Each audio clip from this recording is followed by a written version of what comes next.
दतिया विधानसभा उपचुनाव की बात कर लेते हैं। उपचुनाव के लिए मतदान तो पूरा हो चुका है, लेकिन कल नतीजे आने वाले हैं और पूरे देश की निगाहें नतीजों पर टिकी हुई हैं। ईवीएम मशीनें पॉलिटेक्निक कॉलेज में बने स्ट्रांग रूम में कड़ी सुरक्षा के बीच रख दिए गए हैं।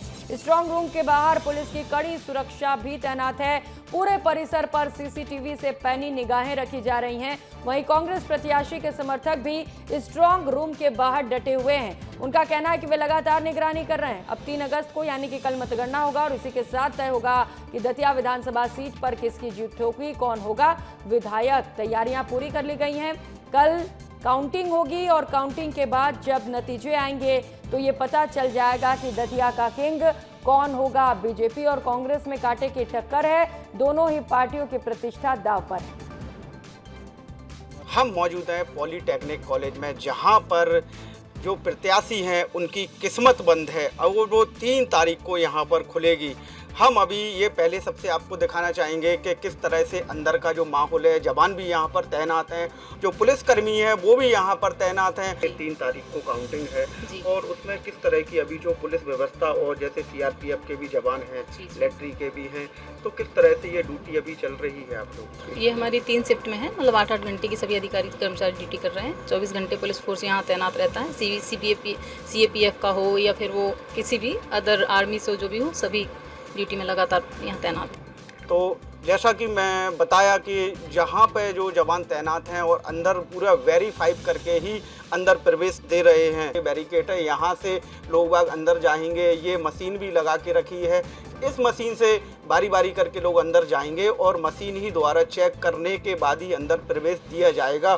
प्रतिबंध रहेगा कि मोबाइल अंदर ना ले जा पाए, जिससे कोई घटना ना घट सके। निशांत तिवारी, विस्तार न्यूज, दतिया, मध्य प्रदेश।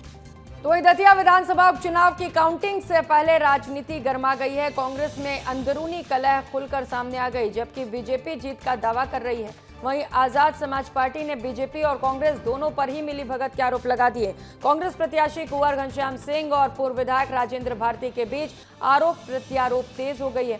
घनश्याम सिंह ने राजेंद्र भारती पर चुनाव में भीतरघात और बीजेपी से साठगांठ के आरोप लगाए हैं, जबकि राजेंद्र भारती ने आरोपों को खारिज करते हुए घनश्याम सिंह पर पलटवार कर रहे हैं। आशुतोष तिवारी को भाजपा को वोट दो। सारे अपने कार्यकर्ताओं से कहा, उनने तो पैसे भी बांटे अपने घर से और पैसे फंड उनने आशुतोष तिवारी जी से प्राप्त किया।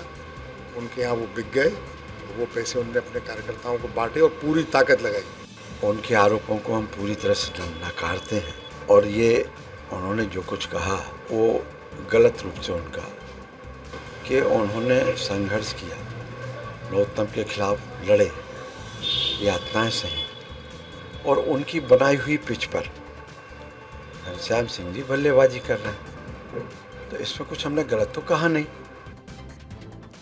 तो उधर मुख्यमंत्री डॉक्टर मोहन यादव ने कहा कि बीजेपी ने पूरी मेहनत की है और नतीजे पार्टी के पक्ष में ही आएंगे। एक तरफ कांग्रेस की अंदरूनी कलह पर बीजेपी विधायक रामेश्वर शर्मा ने भी तंज कसा है, तो उधर एसपी प्रत्याशी दामोदर यादव ने एक कदम आगे जाकर बीजेपी और कांग्रेस पर मिलीभगत का आरोप लगा दिया। सीएम और विधायक ने क्या कहा है, सुनिए। चुनाव तो उपचुनाव है दतिया। कांग्रेस बीते समय चुनाव में कोर्ट के द्वारा वो वैकेंट हुई सीट और ऐसे में भारतीय जनता पार्टी पूरी ताकत से लड़ रही है। अब नाई बाल कितने थोड़े दिन बाद सामने आते, परसों सब मालूम पड़ जाएगा निश्चित रूप से। हम ये मानते हैं कि जनता के निर्देश पर जो भाजपा की सरकार काम कर रही है वो जनहितैषी सरकार है और इसलिए सरकार को जनता का आशीर्वाद मिलेगा। बाकी कांग्रेस अपनी अंतर्कलह जाने, कांग्रेस अपनी लड़ाई जाने, कौन ने हराया, किसने बूथों को, कितने कांग्रेस से भाजपा के साथ मिलकर धोखा दिया, ये उनकी अंतर्कलह है और हम चाहते हैं कि परमात्मा उनमें इसी तरह अंतर्कलह बनाए। तो वही मतगणना से पहले चुनावी नतीजों को लेकर ज्योतिषीय आंकलन भी खूब चर्चाओं में है। 3 अगस्त को मतगणना के साथ सभी दावों की तस्वीर साफ हो जाएगी। तो पूरी खबर आपने देख ली और क्या कुछ कहा गया है ज्योतिषाचार्य की ओर से, वो भी सुनिए।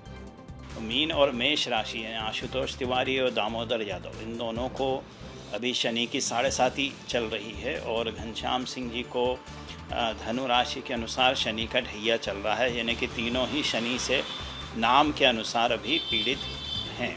उस हिसाब से हम देखें तो पंचम चंद्रमा बीजेपी के लिए रहेगा, यानी कि घनश्याम सिंह और दामोदर यादव दोनों ही अच्छी खासी संख्या में वोट हासिल करेंगे और इन दोनों का वोट हासिल ज़्यादा करना ही बीजेपी के लिए जीत का कारण बन सकता है, बहुत ही कम मार्जिन के साथ में।